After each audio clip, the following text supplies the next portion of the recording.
WV Uncommon Place. This podcast is a variety podcast that houses numerous series to cover mental health, empowerment, podcast framework, and various intimate theories to get to know the hosts. Along with occasional movies reviews and dives in pop culture with our event podcast episodes. The Uncommon Place digs into bringing guests on that stories don't fit the mold and are very different. WV stands for the great state of West Virginia, and every quarter we cover something in West Virginia. Stacy and myself, JR, are your hosts, so please come along for this venture to our Uncommon Place.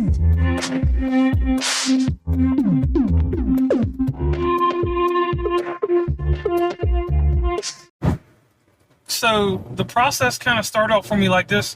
When I first started podcasting, I was out here and I was listening to, I forgot what the show was, but I was listening to how to organize your show, like how to present it. And I was like, okay, segments, different things like that, kind of like a radio show. So I listened to that and I was like, maybe I can do it in a certain format, but I won't list my format. So the recording portion of what I was doing didn't make any sense. I was using Zoom sometimes, and then I was actually using the Anchor app and its telephone service that you can use, but come to find out when I was using that, the calls would hang up and the audio was trash, horrible. So then I had the Samson mic, and the Samson mic was just a little clip-on mic that I put on the edge of a laptop screen and I was talking to. So I didn't have necessarily a microphone close enough to me to make the sound right. So probably like, we're gonna go ahead and just go like 10, 15 episodes deep, got the fin mics, and I learned about the augmented device to have multiple microphones on at one time. So we tested this out, me, Steve, Stacy, to see how it was when we were in Boston. And the sound came out alright, but I didn't know anything about mic positioning because I didn't pay attention to that stuff. I wasn't worried about that stuff. Then we learned about mic position, like one mic needs to be to the left, one needs to be to the right. There needs to be X amount of distance between this one so it doesn't pick up the other audio in the background. Now, my editing skills, I did not edit any episodes until I did the episode with Lark Alley. The rest of them, I just put that out there. I told people from the get-go that it was raw, amateurish at best. And that was probably the strong part of what I did in the early stages of West Virginia Uncommon Place. As I got deeper into it, I started using Logic instead of GarageBand, which was a mistake on my part because both of them are very similar, but Logic Pro X is for more seasoned people that know what they're doing. I didn't know what I was doing. So I learned about the audio plugins and I learned how to normalize sound and auto level stuff. So I tinkered with it quite a bit. And then I started understanding why certain people were only putting out 4 episodes a month, because if you're really sitting there doing the due diligence of editing your show, man, it takes a good 3 or 4 hours if you're not doing all the hacks, which I'll get into the hacks in a minute. The major hack that I was taught was to have it going at a faster speed so that you can get out the distraction editing if that's what you're doing, or whatever distortion editing you're doing. So once I learned that, it sped the process up quite a bit. The next system and process I had to set up was a way to identify my listeners. And so many people go over this. So many people have so many different ways. But I had to just figure out a way to get that email address out of my people. And once I was able to figure out how to get that email address out of people, which was a simple call to action like, give me suggestions on what you like, join this newsletter, this, and that. People flocked over to that, and I used another app called Verbal, which the Verbal app was very good until I started getting a bigger audience. Now, going back over to the production side, for my show notes, I had a virtual assistant. This was before all this artificial intelligence and all that other stuff got big and all that mess. So show notes were a chore, because usually I had to be very definitive with my guests, be like, hey, you got certain information you want in the show notes, because that's probably the second most important part of the show to me. And to some of the guests, they didn't care. They just wanted to get on there and advertise whatever they were talking about. So I was like, okay, but you're going to suffer by not giving me this information, because as a podcaster, when I first started out, I was doing everything. I was writing my show notes. I went out here and would research the guests beyond the little bit of information they gave me, get all their hashtags together, because I didn't know anything about a media kit, which we'll talk about that in a second. So I did all the work that a PR person does to promote a guest on my show.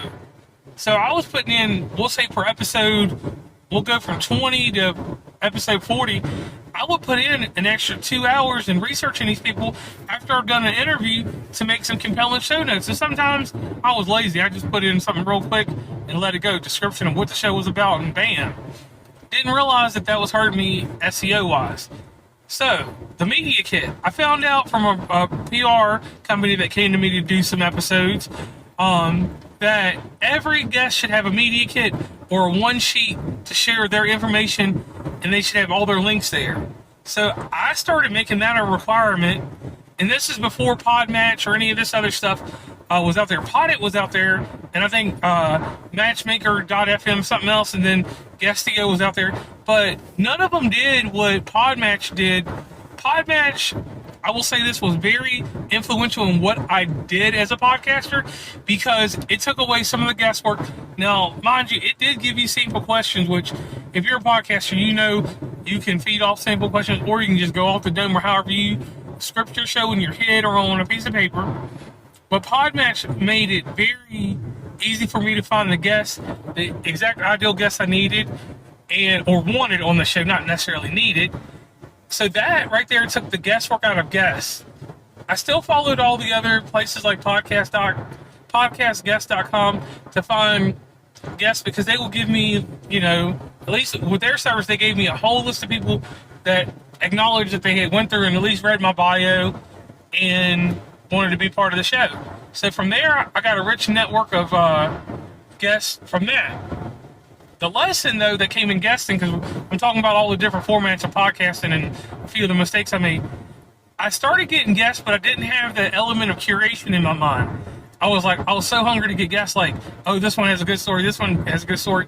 But I didn't realize that when you have a guest on your show, it goes one way. It goes to your guest. So your guest is an authority. And I didn't have that kind of knowledge in my head at the very beginning. So I would see my results go up and down, and sometimes I would tank and bomb. And this kind of bothered me for a great bit because I'm wondering oh, this is a really, truly intriguing story, but why isn't nobody listening? Or why doesn't anybody care? Because I didn't give them any rhyme or reason to care. I went from 1 week having a weight loss coach on to the next week having a life coach that lives out on a raft or something. None of the stuff made sense.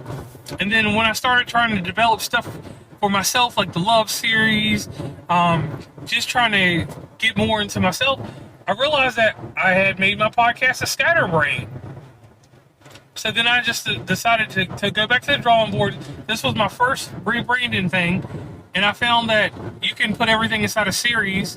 If you're going to niche down, but in my ecosystem, niching down never helped me with anything or kept firm listeners around, because when I ran a sequence of stuff, people either got tired of it or just the time frame that I was putting out may have just been wrong. It was so many things that I couldn't put a science to it. And when I couldn't put a science to it, it made me move away from it, which in some instances, it has worked out better. Exactly like with the Podcast Collide episodes. That was my first major failure in podcasting because I was bringing on podcasters that were at a completely different spectrum, nowhere near what I should have been doing. I should have been bringing on people such as James Lampkin, people that were in the same ecosystem as me to have comparable audiences, but I brought on completely different podcasters that my listeners in turn listened to my episode, but they didn't flock over to these other shows because they were like, this isn't our cup of tea. So the lesson I learned there was that my podcast, my format, and the way that I do things, I can't bring other shows onto my show that don't have some merit or fit somewhere into the West Virginia and Commonplace ecosystem, and it makes sense. So I still enjoy these podcasters to this day, but I've learned that when I bring them on for something collaborative that makes sense. When we did the WrestleFest episode, it made sense for me to bring in all kinds of different podcasters that all had wrestling in mind, and they gave their list. I put them out there, and it was pretty fun. So, going further into these series and things like that, I developed the Y series off of the instance of that. I have a lot of Ys in video games. I don't know why video game publishers do what they do. Well, come to find out, that's a lengthy thing that I'll be able to do for the rest of my podcasting career, because it's something that caught on.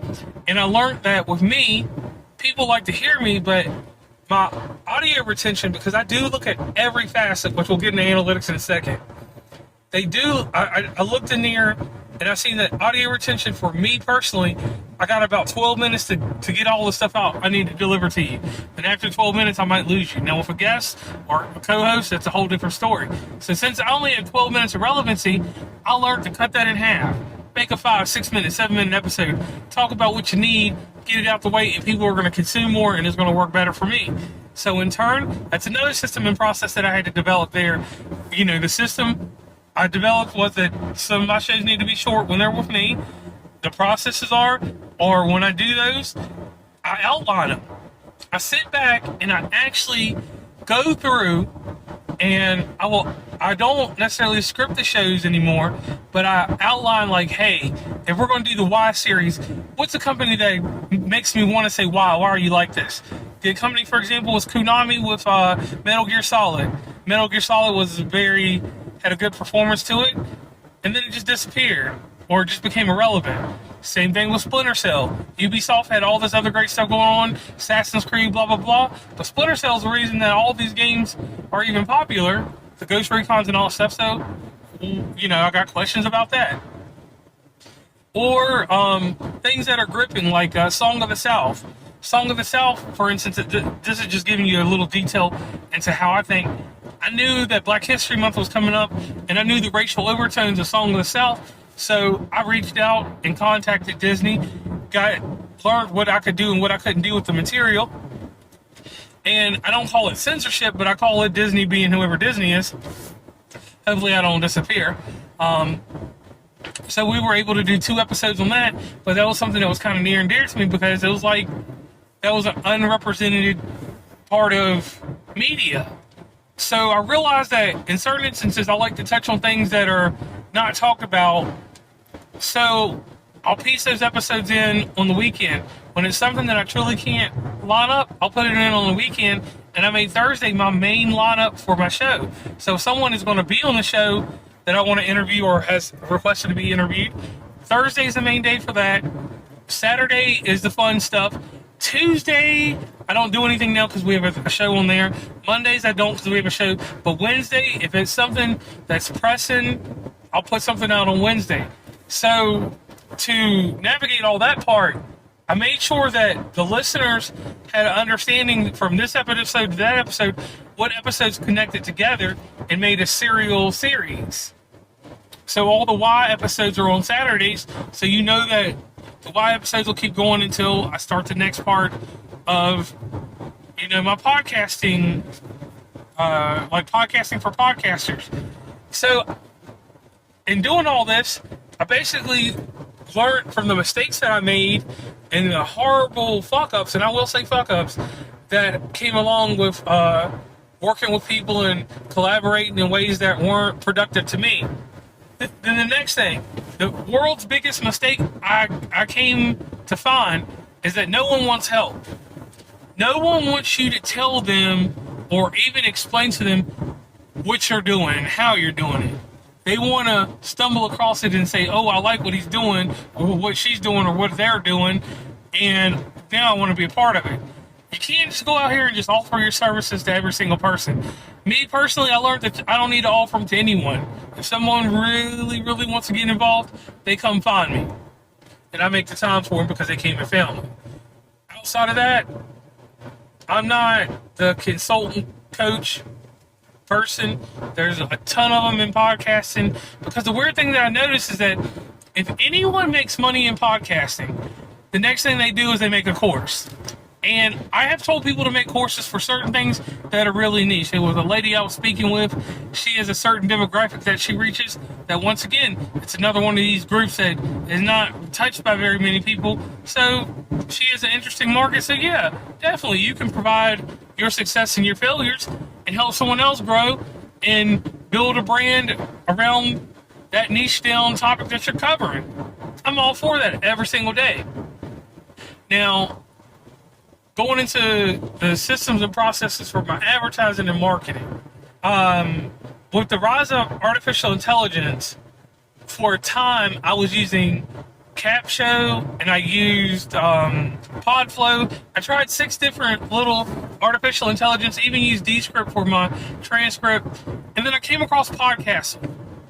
So what I do with Podcastle now, and this is simple podcast framework to help you if my systems and processes flow well for you.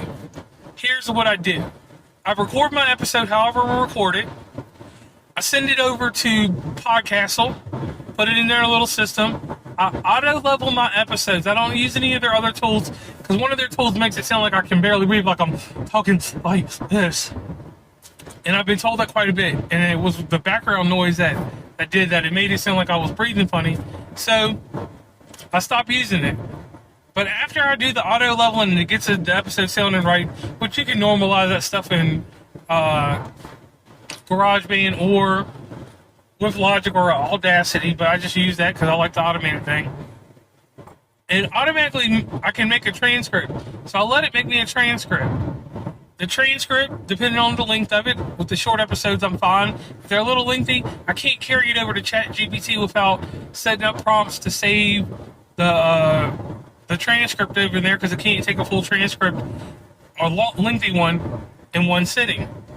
So I'll let ChatGPT build it up, and I'll ask ChatGPT these simple questions. Can you write me a summary? Can you write me show notes? And what's the benefit of this episode? And when I do those things, I have just produced my source material for my advertising and marketing. I even ask it to present me with hashtags, which if you use CapShow, PodFlow, or any of these, those are paid alternatives to the free method I just told you about. And that's where I build everything up. I have everything at my disposal. I have the show notes, the summary. In the summary, I take it and I'll look at it carefully, and then I'll ask ChatGPT to make me a social media post for Instagram, social media post for this and that. And when I'm doing these things, I'm building up the stuff that's going to go in my ads or whatever, if I'm going to use the audiogram or if I'm going to just use the artwork that I'm using for that episode. And that's a key factor there. Some podcasters don't use different art for their work. I use different art so you can actually see what the guest looks like, even though it may be the same principle that we're using. I just kind of do that so that it works out better for me. Now, you don't have to use the same artwork, because like some places like freaking Apple ain't gonna do nothing about it, and they're gonna just like use your same artwork all the time. Spotify, iHeartRadio, those places are gonna take care of you and use your different artwork. So I do encourage everyone to use different artwork. Then with these streaming services, I look at my analytics, because we're going to talk about analytics real quick. I look at what devices people are using. If people are using a Windows-based thing, that means it's probably a laptop, because they don't make cell phones anymore. Or some kind of Surface to listen to my episode on the web. Because it's either going to be that Chrome, or they're going to be using iOS. And if they're using iOS, I pretty much can lock them in, because Apple and Spotify, I switched off, but I want my listeners over at Spotify, so I make it easier for them to land there, because that's what helps my show. Apple works fine too, but it's so many discrepancies with things that, since I'm a part of Spotify for podcasters, I like to keep all my stuff in one ecosystem. Then with the analytics, I look for these major things. I don't necessarily care about the age demographic. That's something for advertising purposes. If you're going to put ads in your show or you want to get sponsors, definitely pay attention to that. I pay attention to what are my highest locations of listeners, where they're coming from. What's the percentage of these listeners? So, for instance, if I'll use Ohio, I noticed that I started jumping up very big in Marietta, Ohio. And then I noticed that Columbus was distant, but it was second. Then there was Alliance, Akron, Canton, and then Cleveland.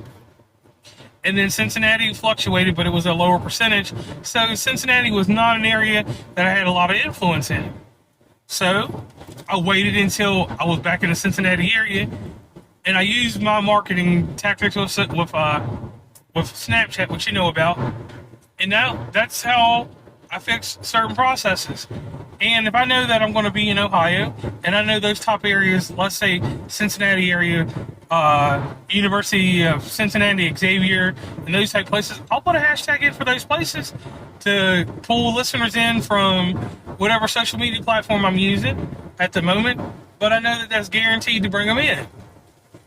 And it doesn't bring in a bunch, it's just organic growth, which is a nuisance in some places because it doesn't always come the way we think it should come, or we don't keep the retention the way we think we should.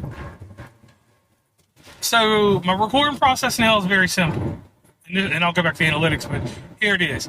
Record it, podcast, get the notes from it, or get the transcript, take it to Chat GPT, or if you're using Capsho or Podflow, you can just drop the audio in one of those.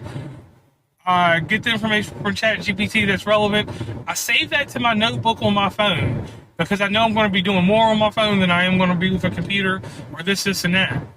So I do that, get that clearly out the way. Once that is out the way, then the hardest process comes next. Everything's been edited, blah, blah, blah. Picking the specific time for it to come out. I don't know anyone that can sit there and tell you a good time to put out a podcast.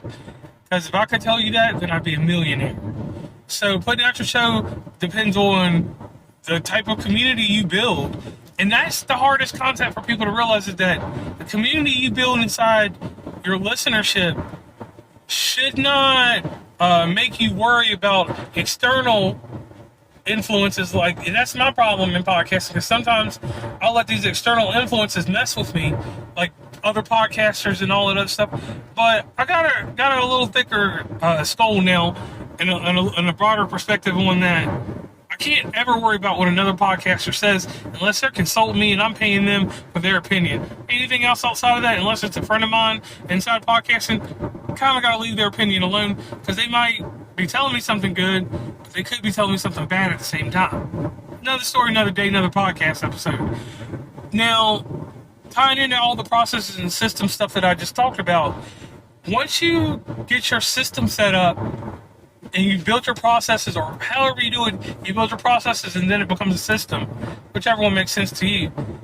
That's your pod flow. That's how you get, and no pun on the pod flow, but that's your pod flow right there. That's how you get your stuff going. That's how you keep your record going. That's how you continuously build your show. And we run into issues, like me, for instance. I had an episode that had a horrible sound to it. So you have hiccups, you're human, we're not Android, we're Apple over here. And you just keep going with what you're doing. Consistency is something that a guru is going to tell you. I'm not going to tell you be consistent. I'm going to tell you this. If your show comes on Thursday, have your show out every Thursday, if that's what you present yourself with, and for your audience. If you decide to switch anything up, be appropriate and let your audience know. It's the times that I didn't let the audience know that I lost listenership. When I did let them know, everything was good to go. Now, getting further and further down this rabbit hole with these systems and processes, you're going to have things that come along that are going to mess up your systems and processes. Storms, different things like that. Just figure out what works for you. And just like with episode releasing, the first 100 episodes, it's a clusterfuck. It's just random stuff, whatever. But after about episode 100, 110, something like that, I started getting a flow for what I was doing. So we started doing movie reviews. I think it was the Godzilla versus King Kong that started us off. And I was involving myself with movie review podcasters, and I was noticing that I liked the arena that they were in, but I was a little too sold on what I was doing, where I was at, to want to move over into their realm because it's so saturated, just like true crime. But ever so often I put out certain episodes because they made sense and they brought in that movie buff audience that I needed with my affiliation and my marketing that I'm doing with Nebula, with the projectors. So when you start doing curation in your show, it opens up a whole new wealth that you don't even tap into or even think about. And that was the one major mistake I made in podcasting. And I will sit here today and say this to you all. If I could go back and just fix one thing, I would have curated my show better. And now I'm doing that, and I'm reaping the rewards and the nightmares of it too. Because the nightmare behind it is this, and this is what we don't talk about, is the nightmares of the things that we think are good. With curation, it takes a lot off the table that I can present. Because if we're doing male empowerment or we're doing mental health, then I want to stick to mental health because I don't want to throw anybody off. And that's a hard thing to do there, because when you're doing that, you're saying, hey, someone comes up, for instance, I had a guest that wanted to be on the show, and she had a topic that I really needed 3 months ago. Well, lo and behold, now, 3 months later, I don't have a place for it. I don't have a spot. Do I want to record the show just to have it in the archives? Back in the day, I would have been like, yes. But as of today, 2020 in the spring, 2023 in the spring, I decided that I had to cut that fat off. I would not want to make someone wait that long ever again. We record a show in April and I don't put it out till the end of May or beginning of June. That's a lengthy time, but I think that's enough time because I'm putting it together with stuff that makes sense. Or if I have the shows that are backlogged on certain things that are not time sensitive, like if it's just a simple matter that doesn't involve a press release like a book or a song or something like that, then we're good. Then my next line of things that I had to figure out is I was covering all kinds of different aspects of podcasting, like having music guests on, different stuff like that.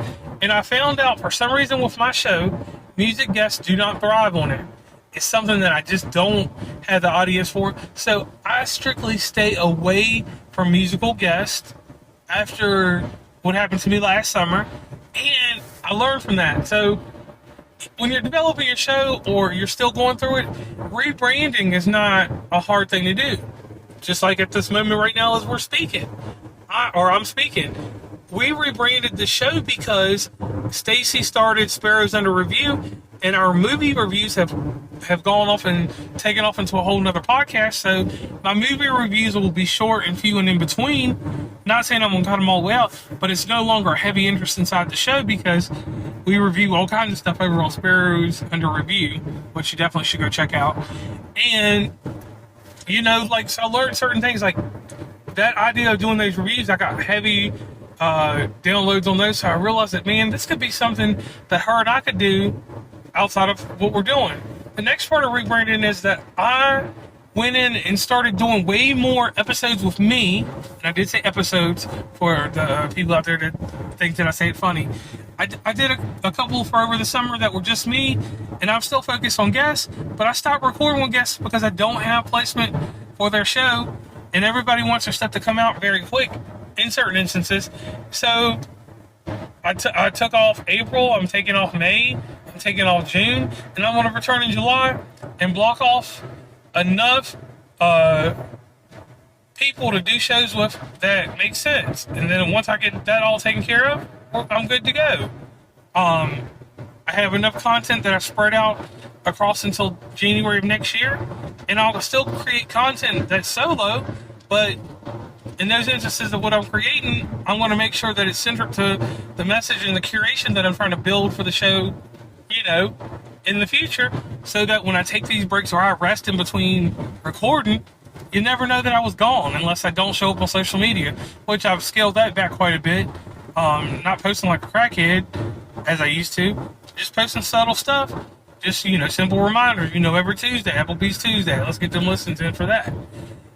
And those simple things like that, that's what refined me as a podcaster. And that's what I say to anybody that's out here podcasting. The rebranding, the refining that you do to your show, it comes with trial and error. And that should be something that you strive to have. You don't want to have a perfect show from the gate, because if you have a perfect show from the gate, you can get stagnant somewhere. And every point of me becoming stagnant somewhere, I always rebranded, or I added something or took something away that caused me to be stagnant, if that makes sense. So other than that, I'm JR. Please like, subscribe, listen to all 3 shows, West Virginia Uncommonplace, the normal show, West Virginia Uncommonplace Presents a Collection, which is the archival show, and Sparrow's Under Review. Every Tuesday for that show. The collection comes out every Monday, and if you pay attention to West Virginia Uncommonplace, it's out every Thursday and every Saturday until we get up till September. Then we're going to scale it back to 4 episodes a month for it, and then we'll come back with some other stuff. But once again, I'm JR. Thank you for listening. Please follow WV Uncommonplace on Instagram, Tumblr, Twitter, TikTok, where we have some great content, Facebook, LinkedIn. Hit up the merch store at oncommonplace.square.site. Join the email list from the website, and rate, subscribe, and give feedback from your favorite podcatcher. And lastly, thanks for listening, and tune into the next episode.